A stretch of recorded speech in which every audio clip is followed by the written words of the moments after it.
So today we're going to be taking a look at the future war borders of the world, part 4. That was quite... So in the... Oh my god, I just had the worst voice right in the world. So in the last video, we had a lot happening. We didn't have anything happen in Africa, strangely. But we had the Chinese invasion of Xinjiang. We had the Second Korean War. We had Iran invade Turkmenistan and depart from the CSTO. We had West and East Venezuela be won from the Venezuelan Civil War. And we also had the drug war in Mexico, which ended with the US taking, I think, with the Mexican border was that. It was like taking that much land. So they took quite a lot of land. And Mexico got given the new government. So yeah, as I think we nearly do in every video, we're going to take a look at all the alliances. So if I just colour in I'm just going to colour in NATO. I'm going to colour in all of them, then I'm going to show you who joined, because there's a couple of people who joined alliances. As Iran, as I said in the last video, I'm probably going neutral now. And if you haven't seen that video, I suggest before you watch this one, you go and see all the parts. So go and watch part 1, part 2, part 3, and part 4, or just 1, 2, and 3 if you haven't watched any of them. And watch them in order so you can stay up to date with what is going on. So this is the WDO, I think, except there's these here. Yeah, I think that's everyone. Oh, and then Colombia joined the WDO as well. Colombia and Panama, that's it. So this is the WDO. Now we're going to take a look at the CSTO, which includes all of these countries here. Obviously, now Iran isn't in the CSTO, so that's happening. But we have, obviously, Manchukuo. And the CSTO has got quite weak now. They've lost, I'd say, a lot of members because of obviously Iran left, but Afghanistan does join the CSTO, and also they've got these 3. Now some other countries do opt to join it, which are countries such as Mauritania or Western Sahara. No, actually no, just Mauritania. So that's the big alliances. We're going to take a look at the PDP now, which is obviously these countries here. The African Defence Pact is, I forgot to say this in the last video, but it was always in my mind, I forgot to say it, has been dissolved as there's no real point. They're not helping, it's just costing them money. So yeah, we obviously have in the PDP. So we have a couple of new members. We have Vietnam joining the PDP, along with Thailand, and finally this island gains independence and they join as well. So that are all the big alliances of the world. We have another one forming up, which is quite surprising, and this one's in the Middle East. We have the MEDA, the Middle Eastern Defence Alliance. So this includes Saudi Arabia, Oman, the UAE, Kuwait, and Israel and Jordan, this country, the Middle Eastern country. So, yeah, that is pretty much all the alliances. Azerbaijan isn't in an alliance, so I don't see any threat from Iran, since they're going to be backed up and they can attack Iran. So, what countries decide to join the WDO now? So we have a couple of them. We have Mexico joining the WDO, along with Haiti and the Dominican Republic and Jamaica. We also have West Venezuela joining the WDO. And then follow that, Suriname and Guyana. So yeah, that is the WDO. They are bigger than the CSTO, heavily. And the CSTO basically needs to expand and take back some, they need to take back some land and some stuff. So we're going to see quite a bit happening with Africa in this video. Few wars, and yeah, these videos are inspired by DizPro, and you will see part of this is part of DizPro's Future World Borders, as it's kind of inspired by it, this part. But we have something going on down in this part of Africa. So as they call it right now, as an economical alliance, is formed between Niger and Mali, since they're both quite weak countries, very weak countries, because they've got little to no military, and they make themselves a tiny bit stronger by uniting. I'm very bad with African countries down here. I know that's Benin, that's Togo, that's Liberia, that's Senegal, that's the People's Republic of Gambia, and that's Guinea-Bissau. That's all I know. I don't know the rest. But anyway, they do basically annex this country into their new big country, and eventually they want to create the West African Republic or Alliance. Senegal joins. The Gambia, though, does not join this pact, as they are a firm American ally. Guinea-Bissau wants to join this pact, and they do. But they leave out a couple of countries, which, Liberia join it, along with this weird circly nation. This nation here joins it.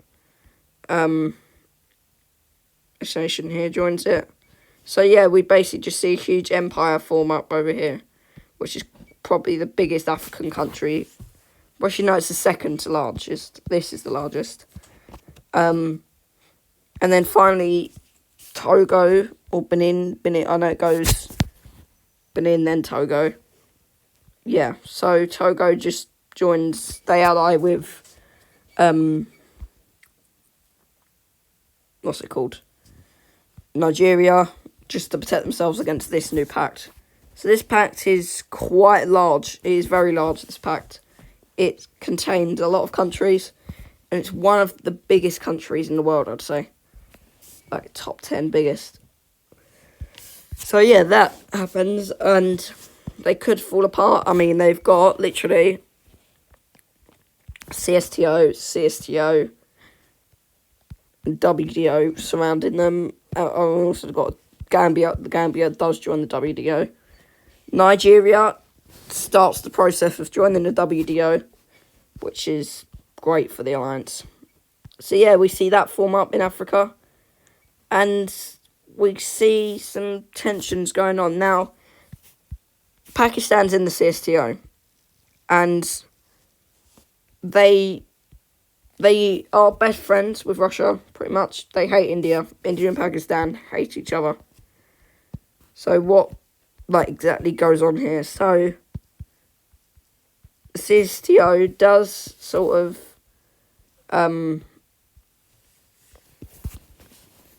what's it called? The CSTO supplies India, as India and Pakistan basically go to war over the Kashmirian region. And yeah, let's get right into it. So Pakistan pushes into India straight away in the Kashmirian region, pushing across and cutting the Kashmir region off in two. They take the entire region and they're satisfied, but India isn't.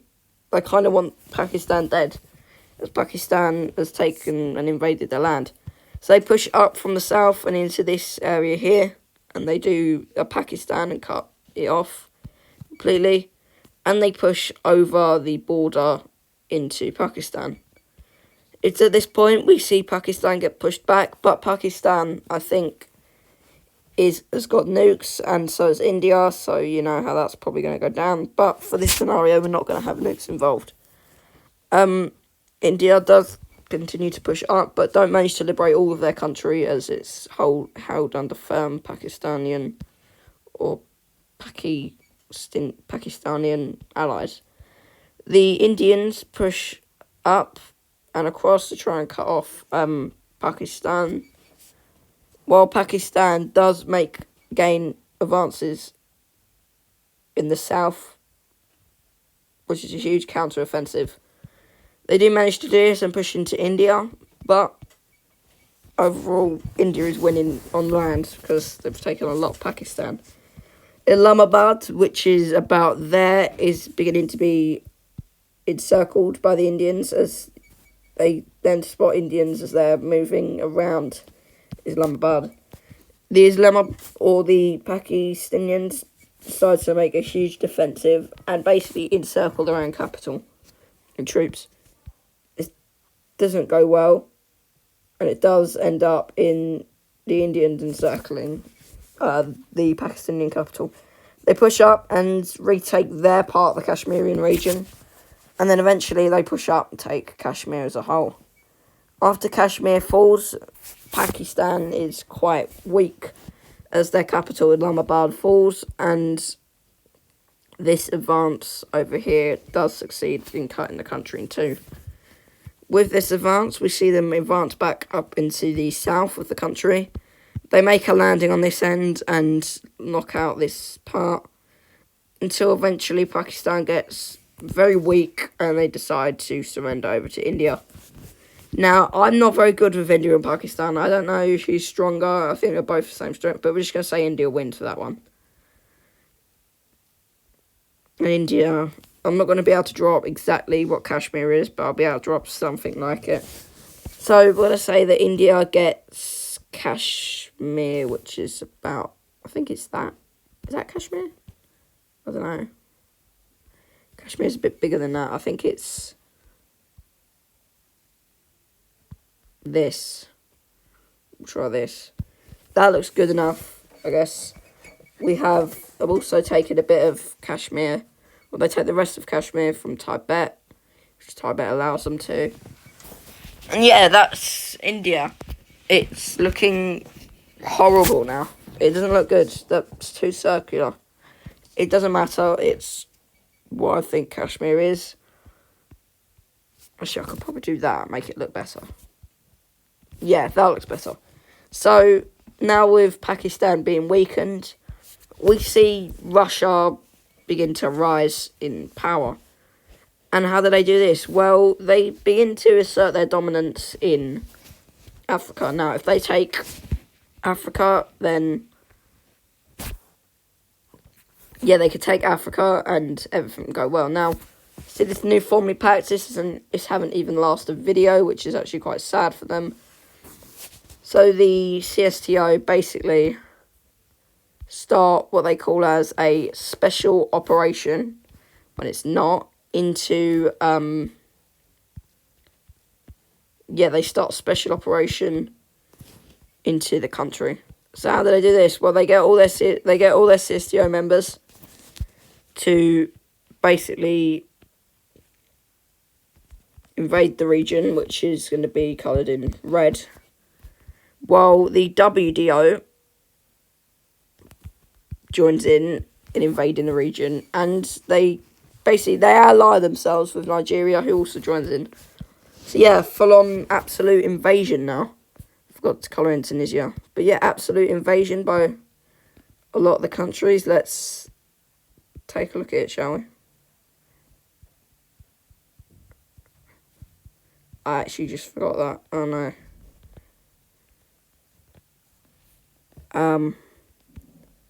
WDO countries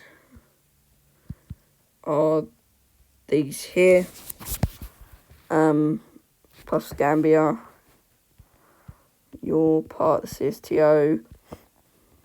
You'll get invaded. You're joining again with NATO.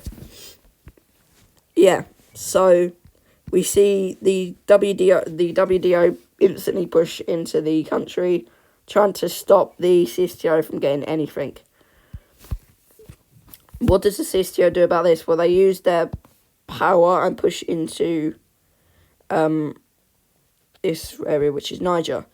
They push quite far into it and eventually are stopped by the Saharan Desert, and also are kind of getting close to the Nigerians, who are basically using a lot of their power to take a lot of land. They push up trying to create spearheads from, advice from the WDO, and manage to do that, cutting into the CSTO's territory and seizing part of it. And they also cut across and cut the CSTO off. This is seen as a direct act of war against the CSTO, which does initiate the CSTO's invasion of Nigeria. They push down and invade Nigerian land, and Nigeria is in need of serious help. They get heavily supplied, though, by the WDO, which does stop the CSTO, and they dig in for a sort of occupation. Dig in for an occupation. They push around and up, and yeah, they push around and are now closing in on mainland the West African Federation. The WDO also has the Gambia, so they push up into Senegal and take what's called as Senegal, or most of it, I'd say. Probably a bit more because I've taken Guinea-Bissau, but they take this part of Africa, and they continue to push down into the Mali region. The WDO does push, or the CSTO does put across, but the WDO does have to be really careful, as if they trigger the CSTO, it's just going to mean World War III. And yeah, the CSTO does continue to push through and make a lot of territorial gains, as they're quite strong power. The WDO does a lot more fighting and manages to get from Algeria to get all this land. Nigeria, I'd say, has got the second to largest land gain. Like, apart, adding up to this, I'd say. Yeah. So Nigeria does push across, and because they're at war with the CSTO, they start to push inward. The CSTO realises they can't beat Nigeria, as they've got help from the WDO, and they're quite a strong country as it is. So Nigeria takes all this land, and this land is also seized over by the WDO. So yeah, that's the partition of the West African Federation. It fell apart really quickly. I knew it wouldn't. People probably knew in the Federation themselves it wouldn't work. So we're going to take a look at a peace treaty. This is going to be quite interesting. So we have a peace treaty here of new alliances, sort of. New countries, new alliances, something like that. So, yeah, sort of new countries forming, countries falling. So, Senegal doesn't get fully released with all of its land back, but Senegal basically gets its entire own country and basically joins up with Gambia. Senegal got invaded. They didn't join. I don't know, I probably said join, but they didn't join, they got invaded. So Senegal gets its independence back. Nigeria gets, let's say, a lot of its claims. Well, not all of its claims up north, but they get a lot of it. So they get all of this coast here. And then we're left with just one African nation. This Africa is looking a lot more cleaner. That could do with an extra country there, and it look even better. But hey, we've got a really thick Nigeria now. So we're going to take a look actually at some alliances here. So the WDO is here, and Mauritania gets punished quite severely in basically getting the new government and joining, well, not joining the WDO, but did you not? I forgot I said that. But yeah, so we have these three countries obviously in the WDO, and Nigeria effectively joins it, the alliance. They have, Senegal doesn't want to join the alliance, but Mali is forced to, while Niger joins the CSTO, and so does this Central African nation here. So yeah, that is the alliance map, I guess, of Africa. So we've seen a lot more we've seen quite a few border changes already. We've seen the Indian-Pakistani war. We've seen the African Federation fall apart. We've got some, I'd say there's still, I want to get quite a lot done here.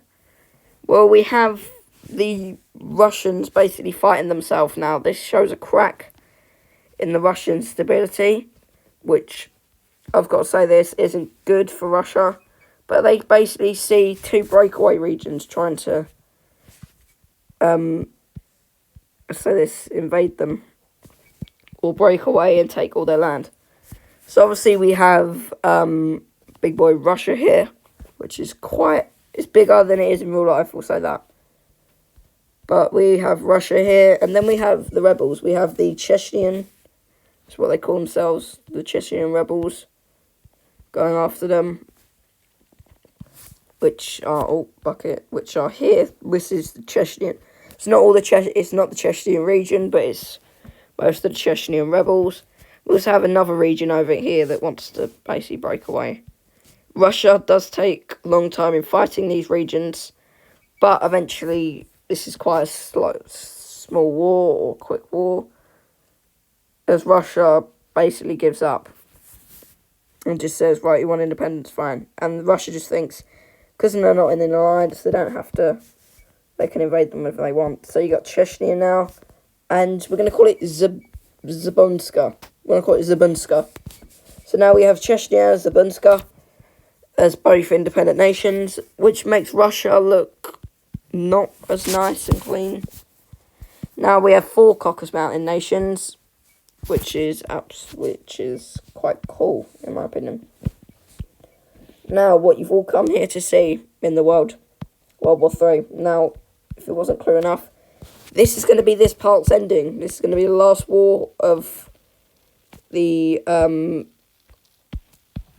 part, as it's going to be World War III, and then next would probably be like the recovery / maybe Cold War type crap. So I just need to do all of these islands, as there's going to be a lot of fighting. Now, not all members are going to be fighting. Some CSTO members have left. Some CSTO members have stayed. Now, CSTO member Indonesia has fallen into poverty and decided to leave. So yeah, that's happened. Tibet, I don't know why I mentioned Tibet, actually, I was just thinking that in my head. So yeah, so Indonesia does leave the CSTO, and I'm already losing my voice again, Jesus Christ. So we're going to now take a look at, let's say, World War III, this is going to be called.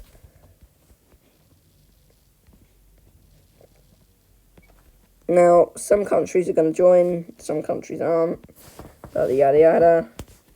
So, we're going to colour in all the oceans, boom, boom, boom, boom, boom, boom, boom. So, how does this war break out? I bet a lot of people are dying to probably know how the war even breaks out. Well, it's simple.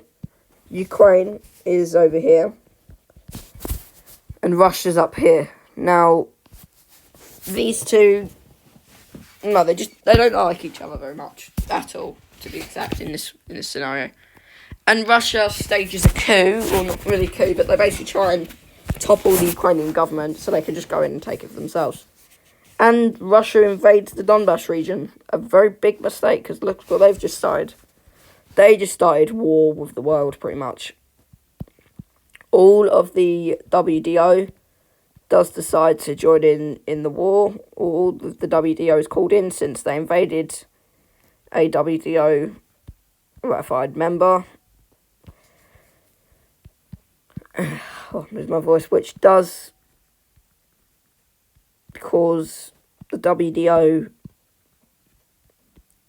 who are here to initiate all of their members, which includes all the members up here, Mexico, Panama, Colombia, all these guys here.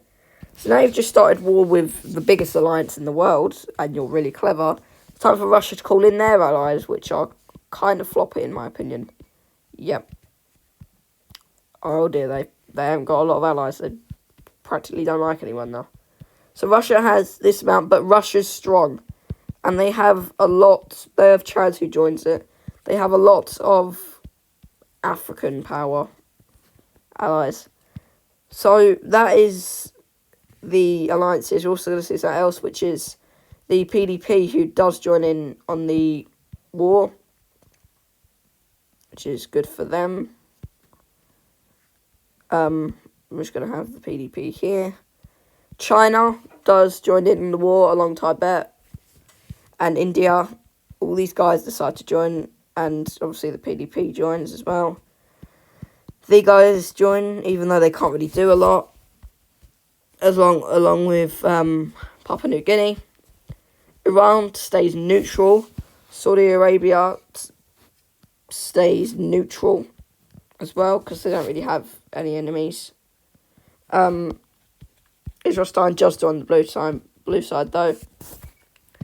Mauritania joins the blue side, and Chechnya and that stay neutral. So that is all. That is World War III for you. A lot of countries are neutral. A lot of countries aren't. A lot of neutrality down here in Africa.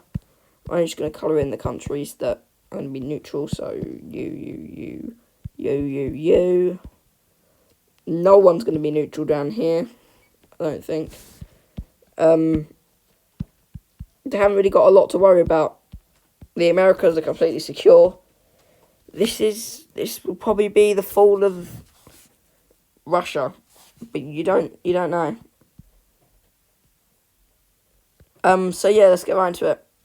So Russia pushes heavily across into Ukraine, and does what it did in February, and has this sort of front line. Ukraine holds off as the Allies get ready. Russia's Kaliningrad pushes across and meets up with mainland Russia, which is brilliant for them. And the WTO gets ready to strike. So what do they do instantly? Well, they basically start Operation Africa, and that is to wipe out all of the African nations. First on the list, Mauritania, which isn't going to be hard at all. Mauritania are a very weak country. So that's what they do. They push into Mauritania and they surrender. One African nation down. These ones are going to be harder. So they begin their push into Niger, and yeah, they continue their push into Niger and push up along the region or along the country up into the region, and eventually take the country's capital by encircling it. With this, they take the country's capital, and Niger is got a lot of Russian troops in there who begin to defend. And then a push is made into Libya, which takes the capital Tripoli, but Libya doesn't surrender. What else goes on? Now, Asia is a lot more blue. There's a lot more blue in the world than there is red. A lot more blue in the world than there is red. So, what do the Reds do? Now, the Reds actually begin their invasion of China. Now, this voice crack, Jesus Christ, this doesn't go as well as they thought, as they only take back the little bits of Xinjiang, and it's not enough for Xinjiang to break away from China once again. So they do that, but they do invade the Indian Kashmirian region, or let's say part of it, part of India. They invade Tibet, and Tibet gets horrible flashbacks. And they also invade down from Belarus into Ukraine and up into the Baltic states. Finland doesn't allow this, lands on Estonia and completely kicks the Russians out, while they start a push into this cold region of Russia up here. They push down into St. Petersburg, and then push also down into Belarusian Russia. We can already see Russia's having cracks of losing, but they're not done yet. They push along the Ukrainian coast and manage to go up and around, taking Kiev with them. And they push across until the Republic of Western Ukraine just sort of goes, well, they declare themselves as Western Ukraine now. And basically Russia's halted in their Ukrainian invasion. While they're still moving through Poland and moving through the Baltics quite easily, they can't do anything. The Middle East is practically completely secure, as Russia's making gains in Georgia, and Turkey isn't happy about this. They see that Russia's betrayed them, and they move up and they begin to use chemical weapons on Russia. Now, these two are very hostile to each other now. They're using chemical weapons against each other and everything, since they hate each other. So we see the Turkish push up into Russia, and Russia lost all access to Munda and Chechnya. I'm probably not saying their name right. This part of Turkey is taken by Russian forces, and Russia is continuing now to push along. They are pushing quite close to cutting off Europe, as they completely take all of the Baltic nations, which angers Finland, who's one of Russia's worst enemies. They push into Finland and back into their own territory, but don't manage to completely capitulate Finland. Now we see cracks of Russia winning the wars. They're winning in Asia, as they're taking parts of Asia, but they're absolutely stuck in Africa. I mean, if we take a look at what's been going on that's been going on in Europe, they've fallen, and half of their country has gone. So they continue to storm into Libya, eventually capitulating the country, but it's left with Egyptian troops. So the Egyptian troops are lined up along the front lines here, while Sudani troops are lined up along their border, which connects up with the Egyptian troops. We're actually going to take a look at troop front lines. So what's going on with the troops? Now there are Polish and Russian troops fighting currently here, along here. Who's fighting in Serbia and down through to Greece. There's no fighting here at the moment. All fighting has stopped up in this region up here. So there's no fighting up here. The only place there is fighting in Asia at the moment is in these areas here. There's no more fighting. And yeah. So we're going to skip ahead again. So Russia is now continuing to push into Poland, pushing down and take Warsaw and wipe out Slovakia, Czechia, and basically they cut Europe in two. With Eastern Europe now looking like increasingly it's going to fall, the West are now extremely worried as they're literally getting stormed in by Russian troops into Poland, Switzerland, and Italy. The entirety of Eastern Europe does collapse under Russian rule, and Turkey is partially invaded. This isn't looking good for Europe. We do see a Russian push into Germany, which pretty much nearly wipes out the country, except for Frankfurt and Cologne. That is what the Russians do. The Russians now stop and want to continue on their invasion with Pakistan and Manchukuo in China. So they continue their push into the Xinjiang region, trying to free it, but once again, China is very strict against Xinjiang, and they won't have independence.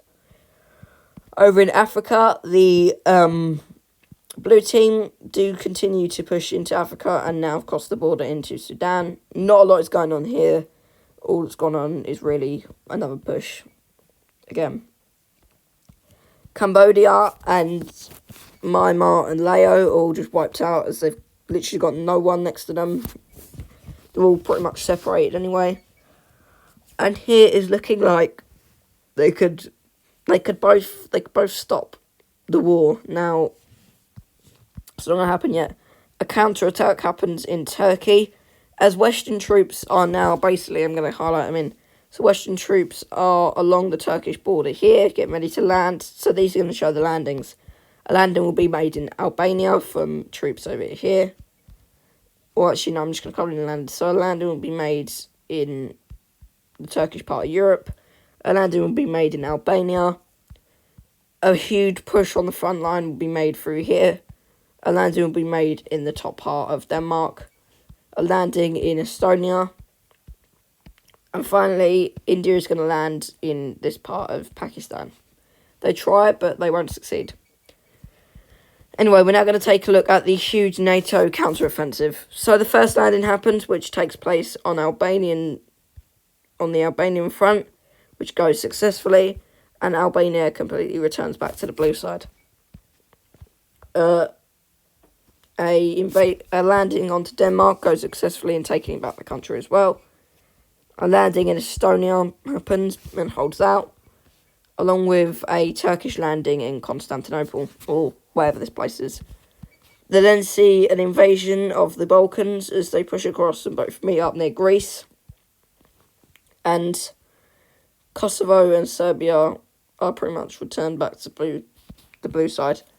The WDO then uses most of their resources in cutting through, and they cut completely through Russian lines and force the Russians all the way back to the middle of Poland and up into Ukraine. With this, we now see that Russia and the WDR are exhausted, and they eventually signed a peace treaty. No one was winning. No one's won that war, which is actually quite surprising. No one won the war. But it came close to Russia winning.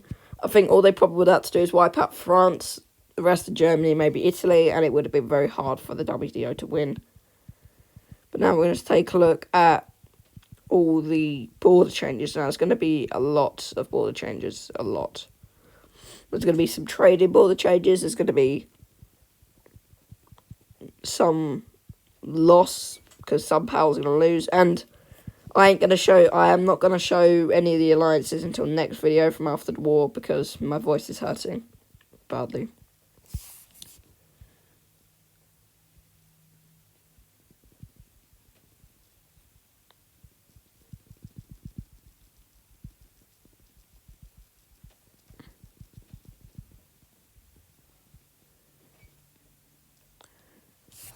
So, yeah, we're going to take a look at what's going on. Now, nothing changes in Africa. Nothing changes in Africa. Everything in Africa is normalised.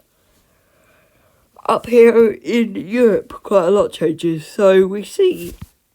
Jesus, voice crack. We see the Russians gain full access to Kaliningrad, which takes land from Poland, and Lithuania, which they both get their fair share, which is Poland gets about this much here, while Lithuania also gets what they choose to get and bit out here. Ukraine doesn't get a lot, they get a tiny bit out of Russia, and basically not a lot of border changes happen. China gets Manchukuo returned to them, which is great news for China. Hint, something's going to happen with China in the next video again. And that is pretty much it. That is what happens with the border changes. That is all that happens with the world. Russia doesn't lose, really. They kind of gain a tiny bit. Manchukuo is erased, and it doesn't look like a world war's happened. It really doesn't. So, I hope you guys enjoyed this video. If you did, smash the like button, subscribe to the channel. We are at 91 subs, we're 9 away. Make sure to subscribe, turn the noties on, and join the Discord in the link below.